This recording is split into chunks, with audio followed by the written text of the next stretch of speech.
Top quality और consistent performance के लिए सिर्फ सिल्वर पंप नाम याद रखना।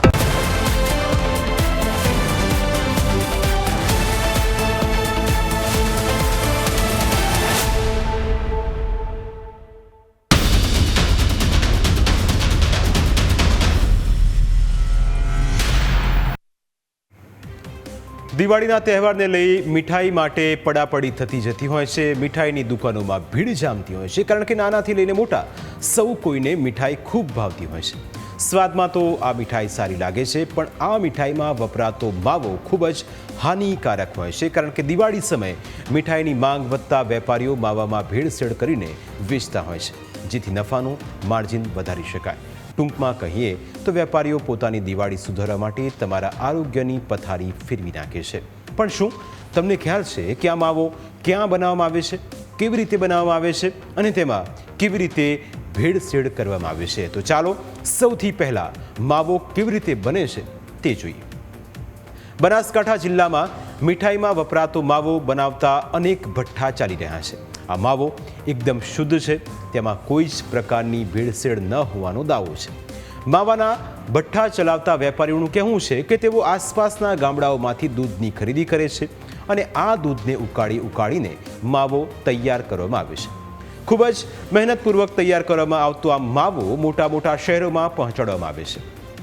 અમદાવાદ, રાજકોટ અને સુરત જેવા શહેરોમાં માવો ટ્રાન્સપોર્ટ કરાય છે। આખરે કેટલો માવો બનાવવામાં આવે છે અને કેટલું દૂધ જોઈએ, તેની પ્રોસેસ શું હોય છે તે સાંભળો।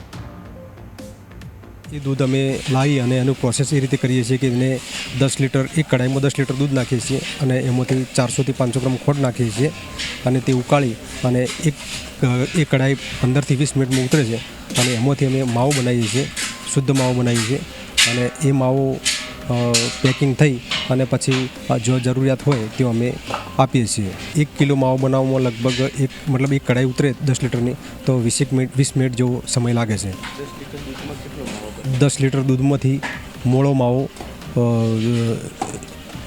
5 લીટર દૂધમાંથી મોળો માવો 1 કિલો ઉતરે છે, એટલે 1 લીટરમાંથી 200 થી 220 ગ્રામ માવો ઉતરે છે મોળો। માવો જ્યાં સુધી શહેરના વેપારીઓ સુધી નથી પહોંચતો ત્યાં સુધી તો માવો શુદ્ધ હોય છે, પરંતુ મીઠાઈની દુકાનોમાં વેપારી સુધી માવો પહોંચ્યા બાદ તેમાં ભેળસેળ થતી હોય છે, તેવો માવો બનાવતા વેપારીઓનો દાવો છે। માવાની અંદર જુદી જુદી ફ્લેવર એડ કરવામાં આવે છે, તેમાં જુદા જુદા કલર નાખવામાં આવે છે અને ત્યારબાદ તેની મીઠાઈ બનાવીને વેચવામાં આવતી હોય છે। ત્યારે દિવાળીના સમય પ્રમાણે જે પ્રમાણે માંગ હોય એ પ્રમાણે અમે દૂધ ખરીદી અને માવો બનાવીએ છીએ। દિવાળીના સમયમાં જે પ્રમાણે માંગ વેપારીઓની હોય એ રીતે અમે એમને સપ્લાય કરીએ છીએ અને એ પછી વેપારી લોકો, જે બી દુકાનવાળા લોકો એની અંદર ફ્લેવર એડ કરી અને એમને જે પણ પ્રકારની મીઠાઈઓ વેચવાની હોય એ પ્રમાણના ફ્લેવર એડ કરી અને એ લોકો બનાવીને વેચે છે। બનાસકાંઠામાં માવો બનાવવાના ઘણા ભઠ્ઠા આવેલા છે। આ ભઠ્ઠા મુખ્યત્વે ગ્રામ્ય વિસ્તારોમાં ચાલે છે। માવો બનાવતા વેપારીઓ શુદ્ધતાની ગેરંટી આપે છે। અહીં બનતો માવો આખરે કેટલું શુદ્ધ હોય છે તેને લઈ સ્થાનિક લોકોને પૂછવામાં આવતા તેમનું શું કહેવું છે એ સાંભળો। દિવાળીના તહેવારોમાં ઘી અને માવા અને બધી મીઠાઈઓ બનાવવા માટેની જરૂર પડે તો સિટીમાં ભેળસેળવાળું અને ડુપ્લિકેટ બહુ આવવાનો ચાન્સીસ રહે છે અને અહીંયા ગામડામાં જે ભઠ્ઠાઓ ચાલે અમારી નજરના સામે એ લોકો બનાવતા હોય એકદમ ચોખ્ખું અને સાત્વિક હોય, એટલે અહીં લેવાનો જ અમે આગ્રહ રાખીએ છીએ અને અહીંયા એકદમ ચોખ્ખું જ હોય છે। બનાસકાંઠામાં આવેલા શહેરોમાં પણ ઘણા દુકાનદારો સીધો જ ભઠ્ઠાનો માવો લાવીને મીઠાઈ બનાવતા હોય છે, જેમાં ઘણા મીઠાઈવાળા ભેળસેળ કરતા હોય છે, જ્યારે ઘણા મીઠાઈવાળા ભેળસેળ વિનાની મીઠાઈ વેચે છે। જોકે ભાવમાં થોડો ઘણો તફાવત જોવા મળતો હોય છે, તેની સામે ગુણવત્તામાં પણ તફાવત રહેતો હોય છે। દૂધથી લઈ અને આઉટલેટ સુધીની ટોટલી લિંક અમારી પોતાની છે અને વ્યક્તિના અંદર એક ઈશ્વર બિરાજમાન છે તો એના ઉપર અમે ખોટો અભિષેક ના કરી શકીએ એ હેતુથી અમે અમારી તમામ પ્રોડક્ટ્સ એકદમ ગુણવત્તાયુક્ત બનાવીએ છીએ અને દરેક ગ્રાહકનો અમે આ દિવાળીના જે પવિત્ર પર્વમાં અમે ખૂબ જ ગ્રાહકની કાળજી લઈએ છીએ કે એના હેલ્થ સાથે અમારી ઇરાદાપૂર્વકની કોઈ ભૂલ ના થાય અને એની હેલ્થની અમે ખૂબ જ કાળજી લઈએ છીએ।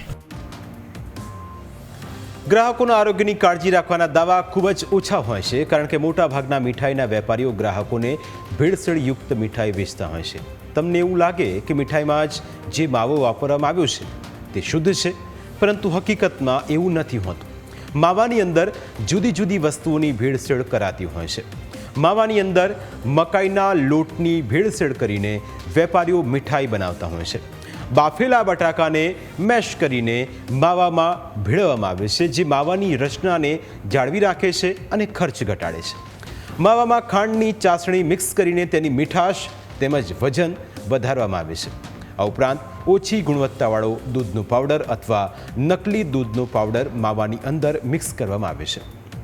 ઘણીવાર માવામાં ચોખાનો લોટ, મેંદો અથવા સોજીની ભેળસેળ પણ કરવામાં આવે છે. હવે તમને થાય કે માવો શુદ્ધ છે કે નહીં તેની ઓળખ કેવી રીતે કરવી, તો તેના માટે પણ એક રીત છે. શુદ્ધ માવો સુગંધ આપે છે, જ્યારે ભેળસેળયુક્ત માવો દુર્ગંધ આપે છે. શુદ્ધ માવાને ગરમ કરો તો ચીકણો થતો નથી, જ્યારે ભેળસેળવાળો માવો ચીકણો થઈ જાય છે.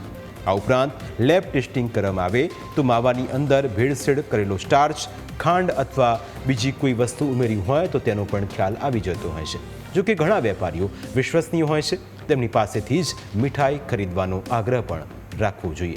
આપની પણ દિવાળી ખૂબ સુંદર જાય, સ્વસ્થ જાય, એના માટે જ અમે આજનો આ રિપોર્ટ આપના માટે બનાવ્યો છે. અમારી વિશેષ રજૂઆતમાં આજે બસ આટલું જ. ફરી મળીશું આપને સ્પર્શતા મુદ્દા સાથે. ત્યાં સુધી રજા આપશો. નમસ્કાર.